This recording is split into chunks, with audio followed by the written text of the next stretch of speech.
Hello, it's time for today's poetry, and today we're going to tackle a poem by William Shakespeare. It is his Sonnet 18, which is one of his most famous poems. And it may be a little tough going for some because you may not be familiar with the language as Shakespeare typically uses it, but I'll do my best to make it clear as we go forward. And after all, it's only 14 lines, so it shouldn't be too tough. That may be an overstatement. Many people do struggle with poetry like this, so don't worry. I'll take you through it step by step. My plan for today is to introduce just a very small number of vocabulary terms, and then we're going to read the poem through straight one time, then do a close read, line by line explanation, and then, because it's so short, I'll read it again completely without pause at the end.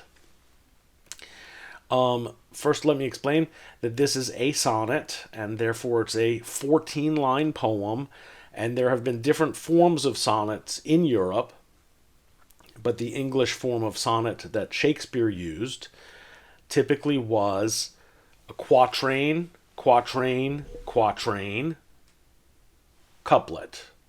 That is, 4-line stanza, 4-line stanza, 4-line stanza, 2-line stanza at the end. And the meter of the poem was iambic pentameter, which I hope you may seem a little familiar with that term. Okay, so each line had 10 syllables, 5 beats. And so the pattern is basically weak strong, weak strong, weak strong, weak strong, weak strong. Each line. Okay? That's how it's composed. That's not necessarily how it's read aloud. Okay? We would not normally so strongly emphasize. We don't say, shall I compare thee to a summer's day? That's not a pleasant way to read or to listen. But that is the basic underlying rhythm of the words as they were written. Okay? Now, some vocabulary. Shakespeare refers to summer as temperate, which means mild, not extreme. And this actually was somewhat surprising to me. I kind of wondered, was there any hidden meaning in this? Because I think of summer as being quite hot. But to his thought, he's presenting it as, not extreme in terms of winds, not extreme in terms of rains, and not too variable, not too changeable. So he's describing summer as being temperate. Okay? The eye of heaven is the sun. Pretty simple there. Fair. Well, fair as an adjective is typically used to describe someone as either being pale or beautiful. And in this poem, it's used even as a noun to refer to a person who is fair and beautiful, or the beauty of that person. Okay, so fair, think of a beautiful person. And eternal means never ending, going on forever. Okay. Now, what is happening in this poem? Let's be prepared for it so that as you hear it, you'll understand kind of what's happening. Shakespeare is comparing a beautiful person to a day in summer in order to say that this person is even more beautiful and more constant and mild than a day in summer. Then there's sort of a shift because he shows how summer can sometimes be a little bit more extreme than you would like, and maybe this is being said to the person as to say, you are and should be better than this. And the conclusion that is somewhat strange is the poem seems to be praising this person, praising this beautiful person throughout. But by the end, it seems that the poet is actually praising his own poem by basically saying, your beauty will last forever in the lines of this poem, which kind of suggests that William Shakespeare is crediting himself with being able to create immortality for his subject. Okay? Who is this beautiful person? We don't know. It is supposed or expected that it was perhaps to a young man, a friend, or perhaps a lover. We don't know. Was it written necessarily in the voice of Shakespeare to someone he personally knew, or was he entering into a sort of character as he wrote his poem? Well, most people suppose it is written from Shakespeare in his own voice, but these are the kinds of things that, well, can be left as a sort of mystery for us to puzzle through. Let me read the poem through once, and then we'll look at it in detail. Shall I compare thee to a summer's day? Thou art more lovely and more temperate. Rough winds do shake the darling buds of May, and summer's lease hath all too short a date. Sometime too hot the eye of heaven shines, and often is his gold complexion dimmed. And every fair from fair sometime declines by chance or nature's changing course untrimmed. But thy eternal summer shall not fade, nor lose possession of that fair thou owest. Nor shall death brag thou wanderest in his shade, when in eternal lines to time thou growest. So long as men can breathe or eyes can see, so long lives this, and this gives life to thee. All right, let's break it down line by line and see if another reading will help us understand it better. Okay? Shall I compare thee to a summer's day?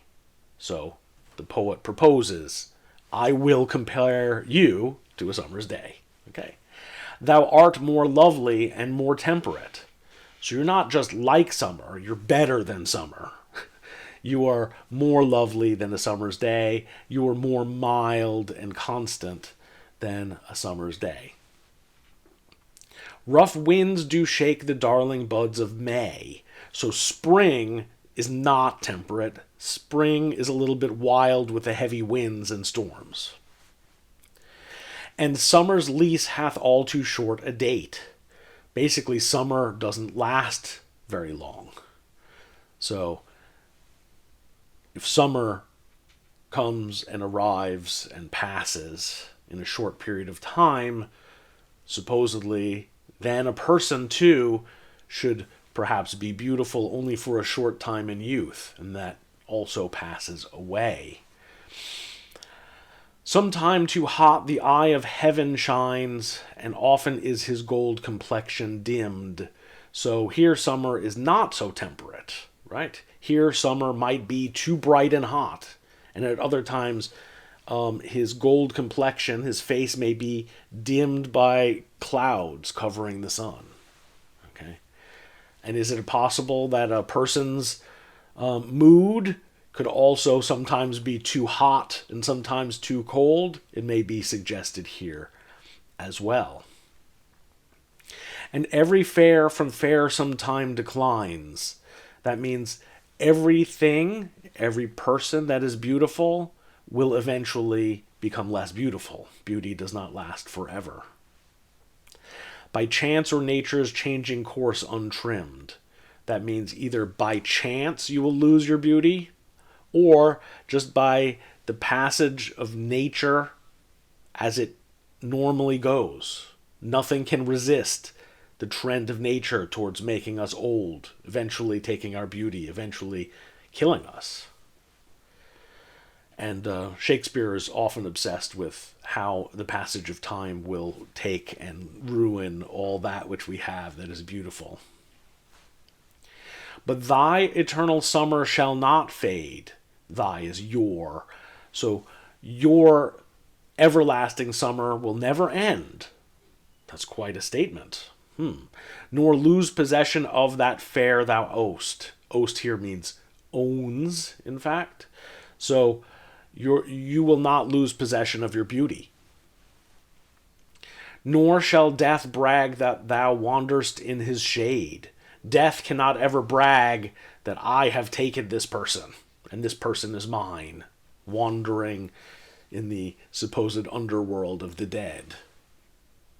When in eternal lines to time thou growest. So your beauty your eternal being will be carried through lines, the lines of this poem, in fact. So long as men can breathe or eyes can see, so long lives this poem, and this gives life to thee. So your beauty and who you are will be made eternal so long as people can see and read this poem. So the poet's praise for his subject ultimately becomes praise for himself and his own poetic wit. Yes, I know that may still be confusing, but please review it in your own time, and I'm going to read it one more time now. Think about what I've explained, see if that helps you understand it in a final, straight reading. Shall I compare thee to a summer's day? Thou art more lovely and more temperate. Rough winds do shake the darling buds of May, and summer's lease hath all too short a date. Sometime too hot the eye of heaven shines, and often is his gold complexion dimmed, and every fair from fair sometime declines, by chance or nature's changing course untrimmed. But thy eternal summer shall not fade, nor lose possession of that fair thou owest. Nor shall death brag thou wanderst in his shade, when in eternal lines to time thou growst. So long as men can breathe or eyes can see, so long lives this, and this gives life to thee. Okay, I hope that you found some interest in this poem, and I look forward to speaking to you the next time I have a poem to present. Meanwhile, have a good day.